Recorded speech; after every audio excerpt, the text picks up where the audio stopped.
Hello hello, कैसे आप लोग हैं? क्या हाल चाल है? आज 10 फरवरी है और मंगलवार का दिन है। यहाँ पे देखेंगे पूरे भारत की खबरें, पूरे 2800 राज्य की खबरें, 7 केंद्र शासित प्रदेश की खबरें और पूरे विश्व की खबरें और पूरे सरकारी योजना से रिलेटेड जितनी भी खबरें हैं, सारी खबरों को आइए 10 फरवरी की खबरों पर नजर डालते हैं। और आज का पंचांग के अनुसार फागुन माह के कृष्ण पक्ष की अष्टमी तिथि है और अष्टमी तिथि जो है 7:27 तक, इसके बाद नवमी तिथि हो जाएगा, नक्षत्र विशाखा हो जाएगा। तो कहीं भी जाने से पहले ये पंचांग जरूर देखें। आप लोगों के लिए पर डे हम पंचांग लेकर आते हैं ताकि कहीं भी अब यात्रा करें तो पंचांग जरूर देखें। और स्क्रीन पर आप लोग देख रहे हो, लाइक, सब्सक्राइब और घंटी को बजाना। अगर आप लोग अभी तक लाइक नहीं किए कर दें, सब्सक्राइब नहीं किए तो कर दें, और कर लिए तो बहुत बहुत धन्यवाद। आज का इतिहास में 1931 में दिल्ली भारत की राजधानी बनी थी और 1979 में ईटानगर को अरुणाचल प्रदेश की राजधानी बनाया गया था। 10 फरवरी के दिन ही यह हुआ था। चलिए पूरी खबरों पर अब नजर डालते हैं, पूरे खबरों को देखिए। क्या ट्रेड डील के दबाव में अमेरिका तेल खरीद रहा है भारत? पीयूष गोयल बोले ये रणनीति का फैसला है भाई। देखो, यूएस क्रूड ऑयल को आयात को लेकर के केंद्रीय वाणिज्य मंत्री पीयूष गोयल को ने बड़ा बयान देते हुए कहा यह पूरी तरीके से रणनीति का फैसला है और भारत के हित में है। देख सकते हो, बहुत बड़ी खबरें आ रही है यहाँ पे अमेरिका से। और अगली खबर, भारत ने यहाँ पे पाकिस्तान और इंडिया वर्सेस पाक मैच बायकॉट खत्म करने के लिए आईसीसी को लेकर के यहाँ देख सकते हो, पीसीबी चीफ मोहसिन नकवी ने बायकॉट कॉल खत्म करने के लिए आईसीसी के सामने 3 मांगे रखी। उन्होंने वर्ल्ड बॉडी से ज्यादा रेवेन्यू शेयर की मांग की और भारत के साथ वाइड रेटल क्रिकेट फिर से शुरू करने के लिए कहा है। तो देख सकते हो। चलिए अगली खबर, सिर्फ 1 साल में 99% जॉब्स खा जाएगा एआई, बचेगी सिर्फ ये नौकरियां, एक्सपर्ट की चेतावनी। देख सकते हो, डॉक्टर यहाँ पे अम्पोलस्की ने कहा कि आर्टिफिशियल जनरल इंटेलिजेंस के आने से इस दशक के आखिरी तक रोजगार बहुत ज्यादा असर पड़ेगा। उन्होंने कहा अगले 5 सालों में किसी भी तरह की फिजिकल लेबर को ऑटोमेट किया जा सकेगा। तो देख सकते हो, बहुत बड़ी खबरें आ रही है यहाँ पे जॉब को लेकर के। चलिए अब अगली खबर को देखते हैं। देखिए, बिहार विधान परिषद में नीतीश कुमार और राबड़ी देवी के बीच जमकर नोकझोंक, इस्तीफे की मांग पर बवाल, वेल में पहुंचे थे सदस्य। देख सकते हो, बिहार में कानून व्यवस्था को लेकर के एक बार फिर सियासी घमासान तेज हो गया है। बढ़ते बलात्कार हत्या के मामलों को लेकर सोमवार को विधान परिषद की कार्रवाई शुरू होते ही विपक्ष ने सरकार को कटघरे में खड़ा कर दिया। पूर्व मुख्यमंत्री राबड़ी देवी के तीखे आरोपों के बाद सदन में भारी हंगामा देखने को मिला। मुख्यमंत्री नीतीश कुमार की विपक्ष सदस्य वेल में दिखे भाई। चलिए अगली खबर, बिहार में अब ऐसे होगी कब्रिस्तान की घेराबंदी, नीतीश सरकार ने बदल दिया प्रावधान, सम्राट चौधरी का ऐलान। सदन में भारी बवाल, बिहार विधानसभा के 5वें दिन सदन में भारी बवाल देखने को मिला। कब्रिस्तान की घेराबंदी को लेकर विपक्षी नेता भारी बवाल कर रहे थे। एआईएमआई नेता कब्रिस्तान की घेराबंदी को लेकर सवाल खड़े, जिस पर जवाब देते हुए गृह मंत्री उप मुख्यमंत्री सम्राट चौधरी ने बताया राज्य में अब विधायक फंड से कब्रिस्तान की घेराबंदी होगी। चलिए अगली खबर, बिहार में मुखिया जी को कब से मिलेगा आर्म्स लाइसेंस, सामने आया बड़ा विधानसभा में। देख सकते हो, आलोक सिंह ने मुखियों की सुरक्षा और आर्म्स लाइसेंस की देरी पर सवाल उठाए। उन्होंने कहा 1 साल पहले ही मुखियाओं को शस्त्र लाइसेंस देने की जो है निर्देश जारी किए गए, लेकिन अब तक प्रक्रिया नहीं हुई। इस पर गृह मंत्री ने सदन में बड़ी जानकारी दी है। चलिए अगली खबर, पटना में साहित्य का महाकुंभ, विकास वैभव ने दिया बिहार के लिए 15% ग्रोथ रेट का मंत्र। देखे यहाँ पे पटना में लेट्स इंस्पायर बिहार के पहले साहित्य महोत्सव का शानदार आगाज हुआ, जहां की साहित्यकारों और बुद्धिजीवियों की संस्कृति का मंथन किया। इसमें से आईपीएस विकास वैभव ने राज्य के लिए 15% विकास दर का महत्वाकांक्षी लक्ष्य को साझा किया भाई। चलिए अगली खबर, बिहार के किसानों के लिए जरूरी खबर, शिविर में आएंगे और तुरंत बनवा ले फार्मर आईडी। देख सकते हो यहाँ पे पीएम किसान की सम्मान निधि की 22वीं किस्त की तारीख का ऐलान भी कभी भी हो सकती है। बिहार के करीब 73 लाख किसानों के खाते में 2-2 हजार रुपये आ सकते हैं, लेकिन बिहार के महज 45.20% किसानों ने अभी ही फार्मर रजिस्ट्री का काम कराया है। ऐसे में उनके पास अभी भी मौका है जिससे ये जरूरी काम वो करवा सकते हैं। चलिए अगली खबर, बिहार के 7 लाख से अधिक छात्र छात्राओं का ब्यौरा गलत, 24 डीपीओ का नोटिस जारी। देखिए इस शिक्षा पोर्टल पर 18,95,270 छात्र छात्राओं को डेटा की जांच कर उन्हें सही करना था। इसमें से 11,86,744 छात्राओं को डेटा की गलतियों को सुधार किया गया है। तो यहां पे देख सकते हो भाई 7 लाख विद्यार्थियों को लेकर के। चलिए अब अगली खबर सरकारी नौकरी से रिलेटेड सारी खबरों को लेकर के आ रहे हैं आप लोगों के लिए। देखिए मुंबई मेट्रो में जेई, जेएम, एजीएम समेत कई पदों पर भर्ती है। 2.80 लाख तक का सैलरी है।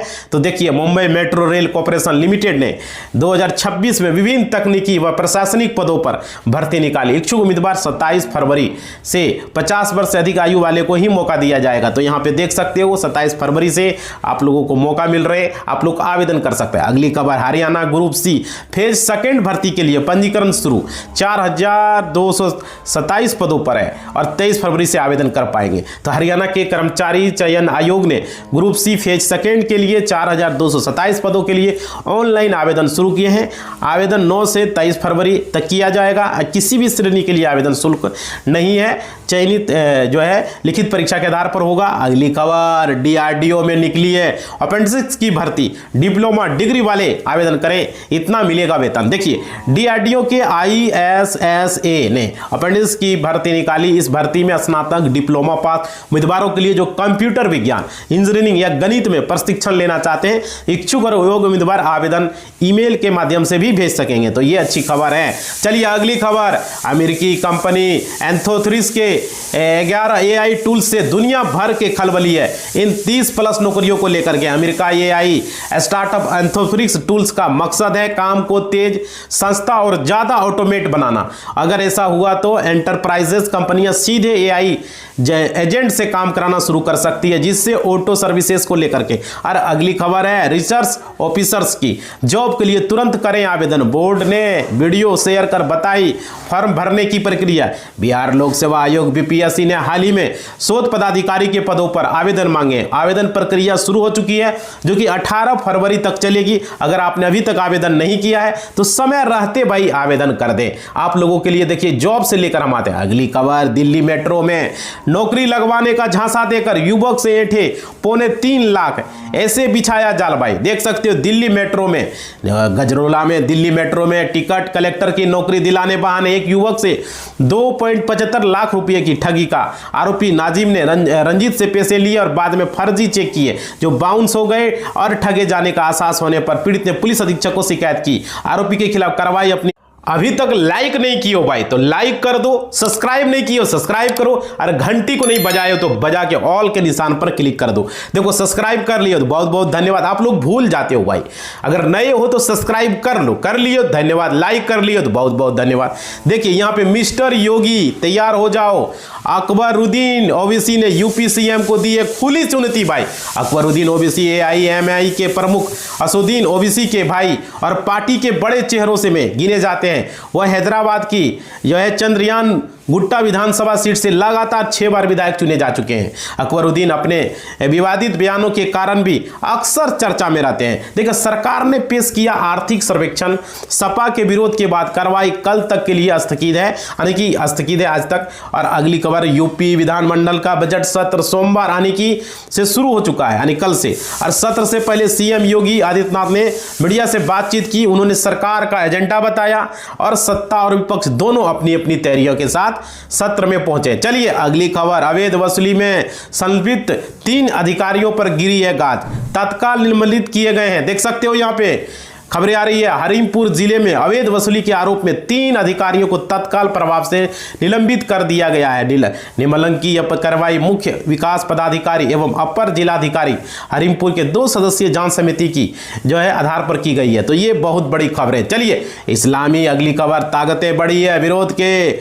बाद कैसे बदल रहा है बांग्लादेश, चौंका देगी रिपोर्ट भाई। देख सकते हो यहाँ पे बांग्लादेश में जुलाई 2024 के छात्र नेतृत्व वाले विद्रोह ने शेख हसीना की 15 वर्षीय पुरानी सत्ताधारी सरकार को उखाड़ फेंका और देश में एक ऐतिहासिक राजनीतिक संक्रमण की शुरुआत की। हालांकि BRC institute of governance and development की नई रिपोर्ट ये हैरान करने वाली है भाई, देख सकते हो यहाँ पे। चलिए अगली खबर, पाकिस्तान ने दोस्त अजरबैजान को लगाया चूना, बेचा कबाड़ हथियार, रेंज चुकाने से अधिकारियों को। देख सकते हो पाकिस्तान ने निर्यात होने वाले हथियारों की क्वालिटी सवालों के घेरे में। इस्लामाबाद ने दोस्त अजरबैजान को जो गोला बारूद सप्लाई की थी वे युद्ध के मैदान में कमजोर निकले, कई तो अपने रेंज भी नहीं हासिल कर पाए। देख सकते हो भाई, बहुत बड़ी खबरें पाकिस्तान से। अगली खबर, जो आईसीसी कहेगा हम वही करेंगे, पाकिस्तान के बहिष्कार पर बीसीसीआई का बहुत बड़ा बयान। देख सकते हो यहाँ पे T20 वर्ल्ड कप में भारत और पाकिस्तान के बीच मुकाबला 15 फरवरी को खेला जाना है। पाकिस्तान इस मुकाबले का बहिष्कार करने का फैसला किया था, लेकिन अब वह इस मामले पर नरम पड़ते नजर आ रहे हैं। तो यहाँ पे बहुत बड़ी खबरें देख सकते हो भाई। चलिए अगली खबर, चंद्रयान 4 को लेकर के इसरो जो है वो मिली है बड़ी सफलता, धरती पर वापस लौटेगा भारत का यह मिशन। देख सकते हो भाई, चंद्रयान 4 को लेकर के है, चंद्रयान 4 मिशन को लेकर के इसरो को बड़ी कामयाबी मिली। चंद्रयान 2 के ऑर्बिटर की मदद से चांद के दक्षिणी ध्रुव पर ऐसी जगह की तलाश कर ली गई है जहां इस मिशन को उतारा जा सकता है। इस मिशन को धरती पर वापस भी लाना है, ये मकसद है भाई। तो ये बहुत बड़ी अगली खबर, म्यूचुअल फंड निवेशकों को मिल सकती है बड़ी राहत, किन लोगों को होगा ज्यादा फायदा। देख सकते हैं म्यूचुअल फंड में सेबी का कहना है इस बदलाव से म्यूचुअल फंड में निवेश करना और भी आसान होगा, साथ ही निवेशकों को अपने पैसों पर नियंत्रण बढ़ेगा, पावर ऑफ अटर्नी जैसे जटिलताओं पर निर्भरता कम होगी। सेबी ने इस प्रस्ताव पर 26 फरवरी तक सुझाव मांगे हैं, तो देख लीजिए 26 फरवरी तक सुझाव अगर उन्हें मिलता है तो अच्छी। और अगला खबर, मौजूदा सीएम इस तरह का अदालत में आना ठीक नहीं, सुप्रीम कोर्ट में ममता बनर्जी की पेशी पर विवाद। यहाँ पे सुप्रीम कोर्ट ने पश्चिम बंगाल के मुख्यमंत्री ममता बनर्जी के व्यक्तिगत रूप से पेश होकर दलीलें देने को लेकर के अब सवाल खड़े किए हैं। इस संबंध में सुप्रीम कोर्ट ने एक नई अर्जी दाखिल की गई जिसमें कहा गया है किसी मौजूदा मुख्यमंत्री का इस तरह अदालत में आना ठीक नहीं है। देख सकते हो भाई, बहुत बड़ी खबरें यहाँ पे आ रही है पश्चिम बंगाल से। चलिए अगली खबर, 25 लोगों को बेच दिया एक ही इमारत का एक ही फ्लोर, गुरुग्राम के सीईओ ने किया है 500 करोड़ का घोटाला। देख सकते हो मसूर रियल एस्टेट प्रोजेक्ट यहाँ पे 32 एवेन्यू के संस्थापक और सीईओ ध्रुव दत्ता शर्मा को गुरुग्राम पुलिस ने करीब 500 करोड़ रुपए की धोखाधड़ी के आरोप में गिरफ्तार कर लिया है भाई। बहुत बड़ी खबरें, भारत बनेगा G20 में सबसे तेज बढ़ने वाला अर्थव्यवस्था, फाइनेंशियल ईयर 27 में 6.4% विकास दर का अनुमान है। वैश्विक रेटिंग एजेंसी मूडीज ने सोमवार को भारतीय अर्थव्यवस्था को लेकर के उत्साहजनक रिपोर्ट जारी की। एजेंसी ने अनुमान लगाया अगले वित्त वर्ष में फाइनेंशियल भारत की जीडीपी 6.4% की दर से बढ़ेगी। मूडीज के मुताबिक इस रफ्तार के साथ भारत G20 देशों के समूह में सबसे तेजी से बढ़ने वाला अर्थव्यवस्था वाला देश बन जाएगा। चलिए अगली खबर, फतेहगढ़ साहिब में बैंक ऐप चलाने के मदद का झांसा, ठगों ने आरती व उसकी पत्नी के खाते से 25 लाख रुपये को लेकर के यहां बताया जा रहा है अधिक ठगी की है। ठगों ने खुद को बैंक कर्मचारी बताकर पीएनबी बैंक के माध्यम से पैसे निकाले, फिर व्हाट्सएप वीडियो कॉल से ऐप को अपने फोन से जोड़ा और पीड़ित ने साइबर हेल्पलाइन पर शिकायत दर्ज कराई और खाते को फ्रीज करवाए। पुलिस मामला दर्ज कर जांच शुरू कर दी है भाई। तो ये खबरें आ रही है नेट बैंकिंग की मदद का झांसा दे